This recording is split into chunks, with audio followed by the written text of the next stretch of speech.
अरे आपके अंदर थोड़ी बहुत ही शर्म होनी चाहिए। पूरे प्रदेश में पूरा मंडल लूट रहा है, आप उसको तो देखें। पूरी रात में, पूरे दिन के उजाले में अवैध खनन होता है।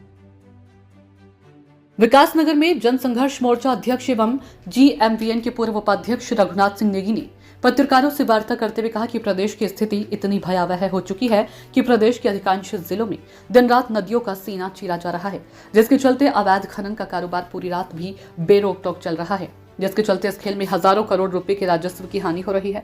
आलम तो यह है कि सरकार को सिर्फ और सिर्फ माफिया चला रही है तथा सारे काम माफियाओं के इशारे पर ही हो रही हैं।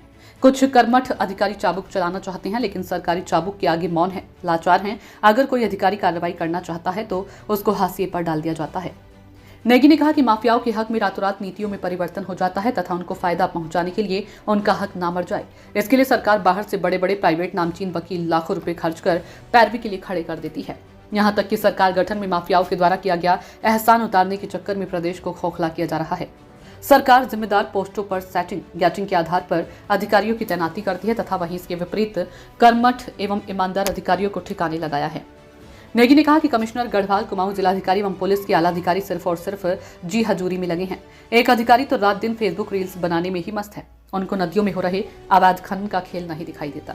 प्रतीत होता है कि उनको तरौंधी रतौंधी हो गई है।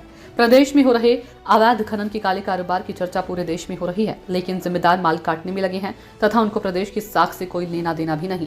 मोर्चा सरकार के काले कारोबार का काला सच जनता के सामने लाकर ही रहेगा। पत्रकार वार्ता में मोर्चा महासचिव आकाश पमार व प्रवीण शर्मा पिन्नी मौजूद रहे।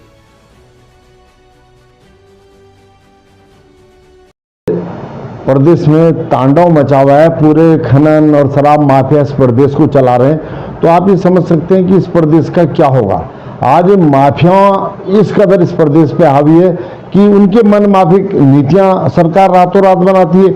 उनका अगर कहीं हक मरता है, उनके फेवर में जो प्राइवेट वकील हैं, नामी गिरामी नामचीन जो प्राइवेट वकील हैं, जिन पर लाखों करोड़ रुपए सरकार लगाती है, उनके हक ना मरे इसलिए लगा रही है। लेकिन जहाँ जनता की बात आती है, जनता का कहीं पे हक मरता होता है तो सरकार को उसकी चिंता नहीं रहती। आज शराब और जो ये खनन के माफिया हैं, आप चाहे हम इनके ऊपर कार्रवाई की बात करें, कार्रवाई होना तो बहुत दूर की बात है।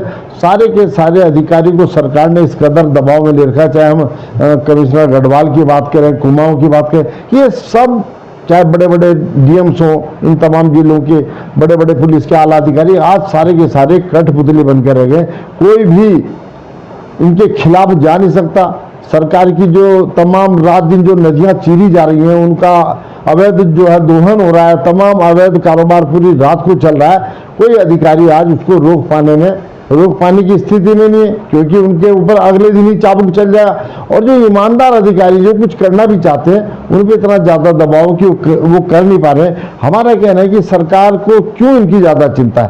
कहीं सरकार ऐसा तो नहीं जो सरकार गठन के समय पे जो खनन माफियाओं ने एक भूमिका अदा करी थी सरकार बनाने में, धामी जी की सरकार बनाने में, समझता हूँ उसका एहसान उतारा जा रहा है और उसके एहसान की कीमत पूरा प्रदेश की जनता भुगत रही है। करोड़ों हजारों करोड़ रुपए जो राजस्व का नुकसान हो रहा है, आप समझ सकते हैं ये सारा का सारा इनकी जेबों में जा रहा है। और अगर मैं एक अधिकारी तो ऐसे हैं, उनका काम सिर्फ और सिर्फ रील्स बनाने का है, फेसबुक चलाने का है। अरे आपके अंदर थोड़ी बहुत ही शर्म होनी चाहिए। पूरे प्रदेश में पूरा मंडल लूट रहा है, आप उसको तो देखें। पूरी रात में, पूरे दिन के उजाले में अवैध खनन होता है, लेकिन वो आपको दिखाई देता है। आप सिर्फ और सिर्फ वीडियो बनाने में मस्त है, रील्स बनाने में मस्त है। तो ये सरकार जो है, ये माफियाओं की सरकार है। जिस सरकार को माफिया चला रहे हैं, उस प्रदेश का क्या होगा ये आप अनुमान लगा सकते हैं।